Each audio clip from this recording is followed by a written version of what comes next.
things of that nature. And I'm never going to stop it. As we was reading here in Proverbs, I believe it's Proverbs 6, it says, with wisdom, she only speaks righteousness. Remember that I told you guys that? That's what wisdom is. I said at some point you're going to get tired of me because all I'm going to talk about is the Bible.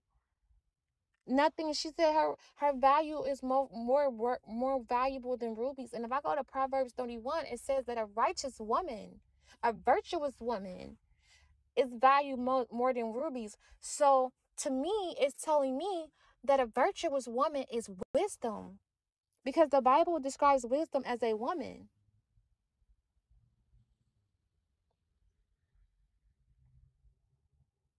That is virtual. That's virtuous. Having wisdom to make decisions, good decisions. And that's the laws and commandments, because we read in Proverbs, that's the light, and the light is the law. Wisdom had built her house. She had hewn out her 7 pillars. She had killed her beasts. She had mingled her wine. She had also furnished her table. She had set forth her maidens. She's cried upon the high places of the city. Whoso is simple, let him turn it in hilter. As for him that reigneth understanding, she says to him, come, eat of my bread, which is the words, and drink of my wine, which I have mingled. Forsake the foolish, and live, and go to the way of understanding. He that reproveth a scorner giveth to himself shame, and he that rebuketh a wicked man getteth himself a blot. Reprove not a scorner, lest he hate thee. Okay, wisdom, this is even me. This is correcting me. So this telling me that a person that you know is evil, you might as well not even reprove them. Because guess what? It's going to turn you into a fool. It's going to bring you into shame, because they're not going to change. Don't even go back and forth with them trying to get them to agree to what we know is the truth. That's what it sounds like to me. It says, reprove not a scorner, lest he hate thee. Rebuke a wise man, and he will love thee.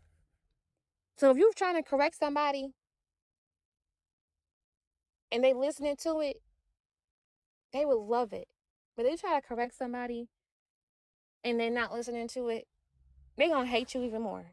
So there's not even no point to go back and forth with them. And once you know that, that makes you what? Wise.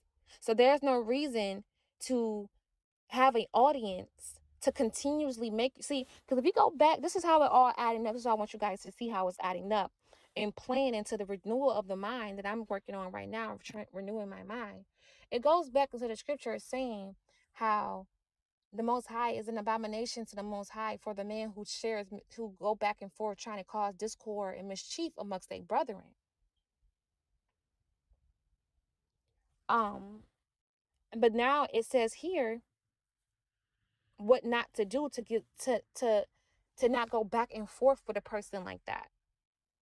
It's like it's building on an understanding. Okay, you dealing with people who cause mischief. You know that's an abomination. You speak wisdom. If they don't accept it, you keep on moving. If they receive the wisdom, then that's the people that you should be around. Give instruction to a wise man, and he will be yet wiser. Teach a just man, and he will increase in learning. The fear of the Lord is the beginning of wisdom. Bam. The fear of the Lord is the beginning of wisdom. When I was reading that scripture just a couple of minutes ago, telling me about what he hate, that made me want to be wise. It made me want to go against what he said he hate. And that's when I become wise. When you start reading the scriptures and it's starting to, oh, that's me. Dang, I've been wicked. It makes you wise because now you fear the Lord. When you start reading these scriptures about he just calling out all the stuff that we do that we don't want to say out loud, we get fear in him, so that makes us wise. And the knowledge of the holy is understanding. For by me, the knowledge of the holy is understanding. I love that. It's understanding. Because a holy person is like angelic soul. They're sweet.